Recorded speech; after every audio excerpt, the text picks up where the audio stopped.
Most of the strawberries came out of my garden, out of my green stalks. That's one way I've been using the strawberries. Honestly, most of the strawberries never make it indoors. But the ones that do, I put into this jelly. Hey everybody, this is Danny with Growing Together, a garden story where beginner gardeners come to grow. Hey y'all, in this video, we're gonna talk about fall. Y'all, the weather is just incredible right now. I've been outside for probably 30 minutes plus, harvesting, doing some watering, and the weather's just fantastic. I'm not even sweating. It's East Texas in October, middle of the afternoon, and I'm not even sweating. Go figure, but the weather is fantastic. So wanted to just kind of talk about fall gardening and how enjoyable it is if you live somewhere in the South. I understand that, you know, our friends in Colorado and up north in Chicago area, their gardens are winding down, but ours on the other hand, gosh y'all, I'm really just kicking off into high gear again. My cherry tomatoes have come back to life. I kept all of the sun gold and sun sugars from the spring. They're just going crazy. Every day I'm having to come out and do a small harvest or sometimes medium harvest on those sun gold and sun sugar cherry tomatoes. Fantastic. Cucumbers are coming. Got a few zucchinis. Y'all, my peppers are putting out peppers more than I can handle. I've made so much pepper jelly, but that's another thing I want to talk about in this video is what do we do with all of this produce? I mean, it's been since May I started getting produce off of my garden. What have I done with all of it? What are some ideas that I've come up with, or actually YouTube has shown me and I've used? What are some of those ways that I am getting or using this produce, and how has that turned out for me? So stick around. Let's talk about fall gardening and how enjoyable it really is. Like I said, these cherry tomatoes I kept from the spring. These are the only ones I kept, the sun sugar, the sun gold cherry tomatoes, and they are back to rocking and rolling. So as the temperatures cooled off, I started to notice that my sun gold, sun sugars went from small, tiny tomatoes and very few of them back into the regular sized sun golds, and the flavor went up. The skin was no longer tough again. Y'all, these sun golds, sun sugars are really enjoying the little bit of cooler weather that we're having, and every day I'm out here harvesting on these tomatoes. Now, these are the only ones that I kept, and I'm fine with that. I probably could have held on to some of the others, maybe the Super Sweet 100, but decided just to keep the sun gold and sun sugar. Y'all, I'm getting so many tomatoes, eat them every day for lunch. Fantastic production out of the sun gold and sun sugar cherry tomatoes. And then there's the little pepper plants that could. So I overwintered a few pepper plants last year. I overwintered a baby bell, which is this one here. And I also overwintered a mild, or a jalapeno, I believe it's called. Also overwintered a red bell pepper. Y'all, all of those are really going well right now with these cooler temperatures. Y'all, all of my peppers are just really, they're just kicking it. That's really all I know to tell you. I have made so much pepper jelly with my peppers. It's absolutely incredible. We'll talk about that in just a minute, but wow, lots of pepper jelly I'm planning to give out at Christmas time, in the fall. Wow, these peppers, bloom booster fertilizer, y'all, I've done it about 3 times now, and I cannot hardly keep up with all of the peppers that I am harvesting. So this is my Katrina cucumber plant. We've talked about this before, but I typically only grow the Gynoecious parthenocarpic cucumbers. This one is a Katrina, putting on very large cucumbers. One cucumber can easily fill a jar for pickles, and that's what I've been doing with them. Maybe I'll put in a little bit or a small clip of a harvest, but this plant is doing very, very well. Let's see, I think I left one on here somewhere. I don't know. He's up in there somewhere. But right next to him are my green beans, my pole beans. Y'all, these pole beans have really, really produced for me this fall. I don't know why they just stopped. All of them, every one of them just completely quit producing. Maybe I let a couple ripen, but I mean, at the same time, they all just stopped. But I have gotten lots and lots of green beans. I will say this Katrina cucumber, while it's putting on some gigantic cucumbers, honestly, it's not putting on near as many as the Excelsior did in the spring, but the size of these cucumbers, I'll show you in a minute, well worth it. And then there's my peas. So from left to right, I have purple hull peas in the center. That is a cream pea. Y'all, when I planted these peas, they were pink. I'm harvesting these peas and they are not. They are like a cream color. I'm going to be dining on some of those tonight. And then on the right side are the black-eyed peas. The black-eyed peas have done very, very well for me. I think next year I will be planting lots and lots more purple hull and black-eyed peas. But again, another fall crop that has really been doing well for me this as the temperatures have cooled off. Very happy with their production. I've been keeping up with these dwarf tomatoes right here. I am using the Florida weave, as you can see there. Y'all, they're all putting on tomatoes. I've been trying to keep the lower leaf growth taken care of just to make sure they can breathe and not put on as many diseases as they did in the spring. But at the same time, I've only got 6 tomato plants rather than 15 in this bed, and very, very happy with this. I will never try to cram that many tomatoes in this bed again, but you can see all of them are putting on beautiful tomatoes. I cannot wait until all of these guys begin to ripen. Oh, Loxton Lass, my absolute favorite. And these are really producing since the temperatures have cooled down. And on the other side of the dwarf tomatoes, wow, y'all, I planted some basil. This is all sweet basil. My plan was to load up on dried basil as well as pesto, and I have. I don't even know what else to do with it. I have made so much dried basil and pesto, but lots and lots more to come. Wow, these basil plants. This is all sweet basil now. It's cooled off now, but I've had these going for a little over a month, and I have had to really watch them and trim the tops when needed if I didn't have time or was not going to be able to make anything out of it. I had to trim those tops back to keep them from flowering, and so far I've been successful. But man, that basil looks fantastic. This is great example of how trimming your basil back on a regular basis will really make it bush out too. I have really concentrated on taking the tops and trimming it back, and wow, they have bushed out super fantastic. And then there's the green stalks. The strawberries are looking a little rough, but man, they keep producing. I'm getting 4 or 5 strawberries every couple of days. It's not a lot, but these are brand new strawberries. This was their first year. I planted them early spring, and well, actually, I guess it was late winter. Yeah, late winter. And they look good. They are having some dieback. I think that should be expected. But also in the green stalks, look what I got coming now.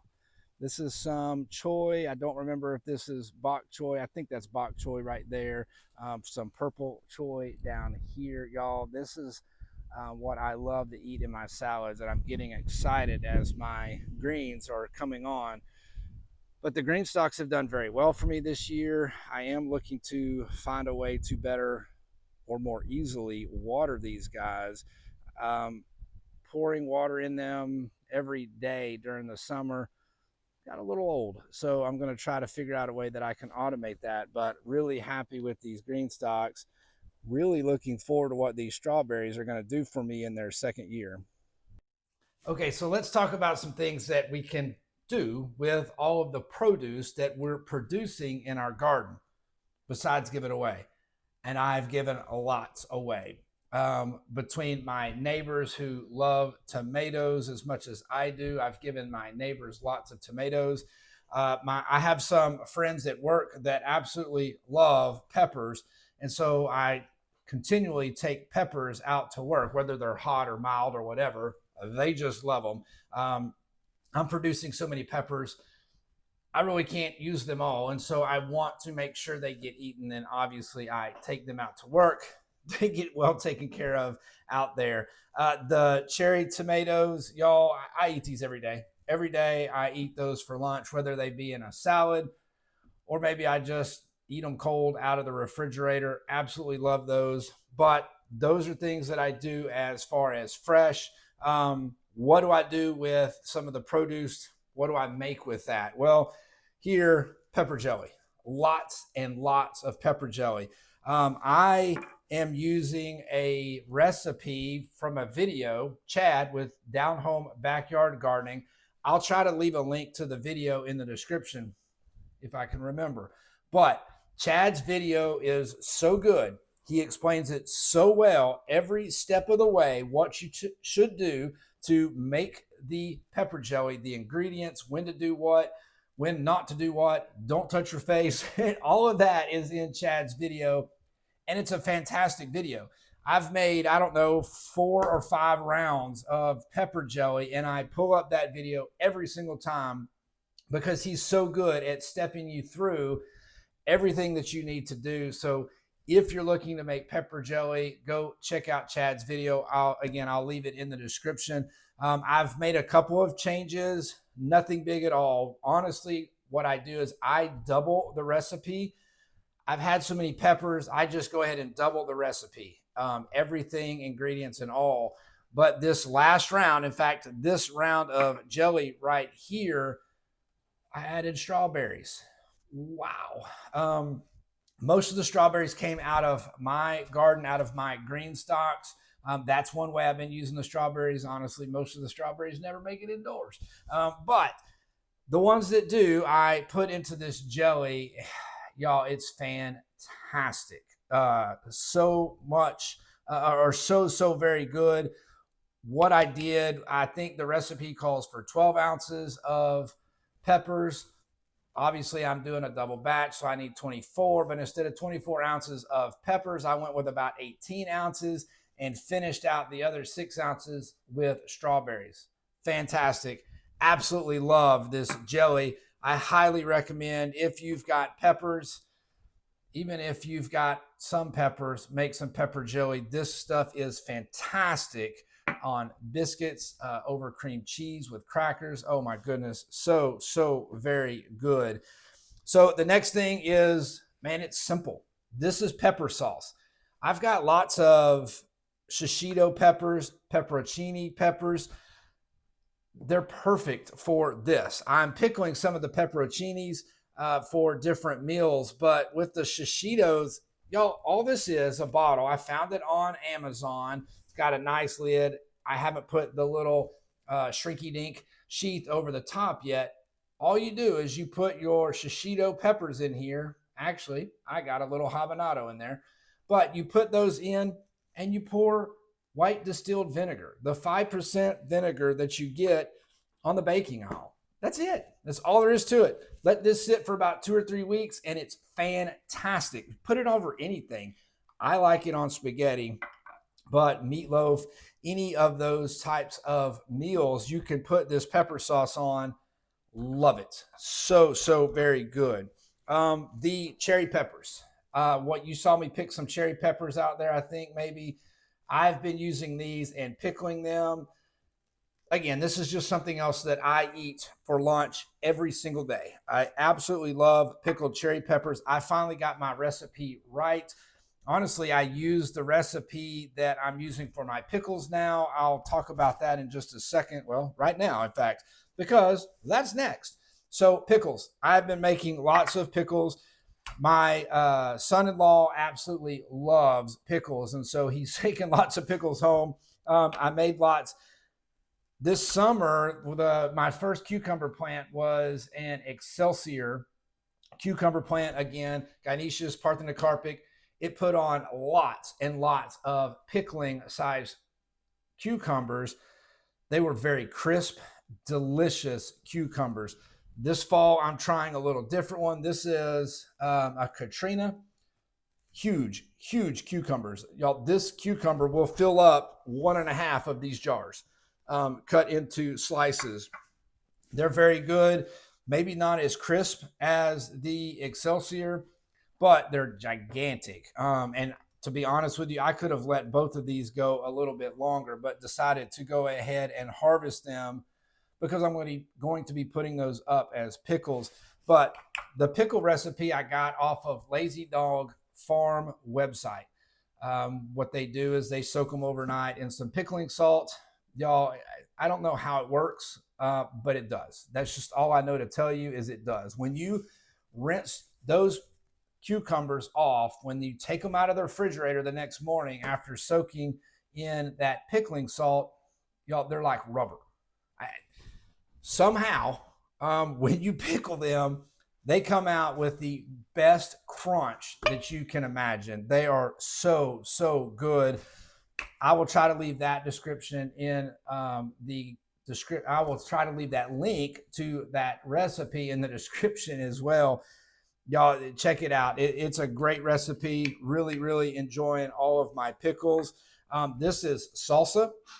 Now this one is canned. The pickles are canned as well. I've been doing a little bit of both, some refrigerator, some canned. I can't eat all of these fresh. When you just do refrigerator, you need to eat them within a month or so. I can't eat all of them that fast. So I do can some. This salsa is canned. All of this salsa came from peppers and tomatoes and onions out of my garden. It is really, really good. I didn't follow anybody's recipe but me. I just kept seasoning this until I got it the way I liked it. There's no packet or anything involved in the salsa, just strictly me and my taste buds. So I've made lots of salsa in the past, and so I went with just my gut feeling and made salsa. Love this stuff. It's very good. But those are the things, the way I'm preserving some of my produce. A lot of it we're eating fresh. The zucchini, gosh, we love zucchini sauteed with some stir-fried rice, just with onions and mushrooms. Delicious. Have this with some steak. Fantastic. But yeah, that's it. Well, these are the little baby bells. Maybe I mentioned them, maybe I didn't. But the baby bells, I've been making them into the jelly, but also cut the top off of those suckers and put some cream cheese in them and just eat them. Oh, so good. But those are some of the ways that I am using all of the produce that I've been getting out of my garden. Y'all, I've been very happy with all of it, and have actually learned a few things that I'll be taking into next season with me. Yeah, I'm really enjoying preserving and canning my produce. All right, y'all, so that is fall gardening in East Texas. What I've got growing, what I'm harvesting right now, and all of the ways that I've been using my produce throughout the summer and going into this fall, whether it be canning, fresh eating, giving it away, but all of the things that I've been doing. Y'all, can you see the fig pots behind me? Y'all, this fig orchard has been growing and growing. Really excited about figs. If you can't tell, probably will put in some footage here, be watering all of these figs as well. I've been getting some figs, fresh figs, eating them. Oh, y'all, I am falling in love with some figs. But just wanted to share with y'all what I've got going on this fall in the garden, how I'm using that produce. So just want to let everybody know that I we'll never stop learning and never stop growing. Thanks for watching, y'all.